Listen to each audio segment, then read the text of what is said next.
Assalamualaikum warahmatullahi wabarakatuh. Perkenalkan saya Muhammad Ilham dengan NIM channel 111911216 dari kelas A. Jadi kali ini saya akan melakukan pemeriksaan colok dubur. Tapi Pak, berdasarkan dari analisis dan pemeriksaan fisik yang telah kita lakukan tadi, saya belum bisa menegakkan diagnosis pastinya Pak terkait dari penyakitnya Bapak. Nah, saya menyarankan untuk Bapak untuk melakukan pemeriksaan lanjutan untuk menegakkan diagnosisnya, dan salah satu pemeriksaan yang lanjutan yang saya sarankan itu pemeriksaan colok dubur Pak, yang dimana tujuannya itu untuk melihat apakah ada pendarahan atau massa pada daerah anusnya Bapak, dan untuk menilai pembesaran pada prostat dan kelenjar kantung kaminya Bapak. Nah, namun mungkin Bapak akan merasa agak tidak nyaman pada saat pemeriksaan nanti karena saya akan memasukkan jari telunjuk saya ke dalam anusnya Bapak. Namun saya akan melakukan seprofesional mungkin Pak. Mungkin ada yang ingin ditanyakan Pak? Oh, tidak ada Pak Di.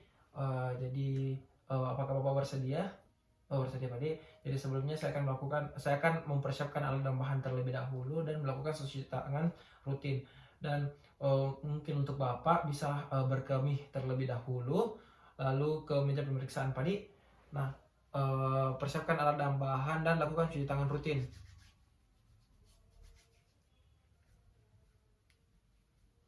Dan gunakan handscoon. Anggap saya telah menggunakan handscoon. Jadi lalu pertama posisikan pasien pada posisi litotomi. Anggap pasien telah di posisi litotomi. Lalu lakukan inspeksi pada daerah perineum dan anus, melihat apakah adanya hemoroid, apakah ada nodul penonjolan, dan apakah ada bekas operasi. Lalu setelah itu berikan jelly pada jari telunjuk untuk sebagai pelumas.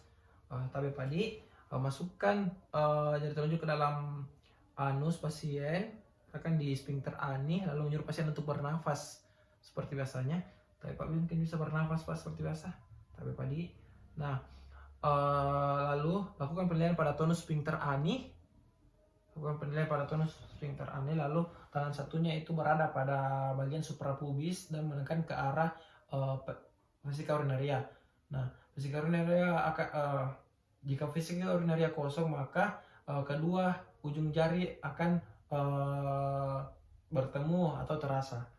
Nah, setelah itu masukkan jari telunjuk ke arah dalam anus pasien, lalu nilai ampulla dan dinding rektumnya apakah kosong atau ada massa feses, apakah ada atau tumor, atau apakah ada batu uretra pars prostatica. Nah, setelah itu posisikan jari telunjuk searah dengan jalan jam 12 untuk melihat untuk menilai kelenjar prostat, karena kelenjar prostat dapat dinilai jika posisi jari telunjuk searah dengan jam 12. Lalu raba massanya dan lakukan penilaian seperti permukaannya dan mukosa prostatnya dan pembesarannya, apakah dia boleh di atas atau boleh bisa atau tidak terabah, dan apakah arah penonjolannya mengarah ke rektum, lalu apakah dia simetris atau tidak, apakah dia simetris atau tidak, apakah ada penonjolan atau tidak, apakah dia terfiksir atau tidak, apakah ada nyeri tekan atau tidak, dan apakah ada krepitasi atau batu prostat. Nah, setelah itu keluarkan jari telunjuk dengan melengkungkan ujung jari secara perlahan keluar. Nah, untuk melihat apakah ada darah atau feses yang berada pada handscoon. Jadi setelah itu bersihkan cuci tangan menggunakan air mengalir dan sabun, lalu lepas handscoon dan letakkan di baskom yang berisi klorin 0,5% atau di tempat sampah medis. Lalu kita lakukan cuci tangan terlebih dahulu menggunakan cairan antiseptik.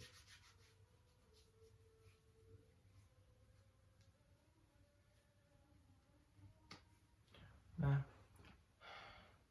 jadi baik Pak, mungkin itu tadi pemeriksaan colok dubur yang telah saya lakukan Pak. Untuk diagnosisnya mungkin bisa saya tegakkan setelah melakukan pemeriksaan lanjutan lagi yang lebih lanjut. Mungkin hanya itu Pak. Terima kasih Pak.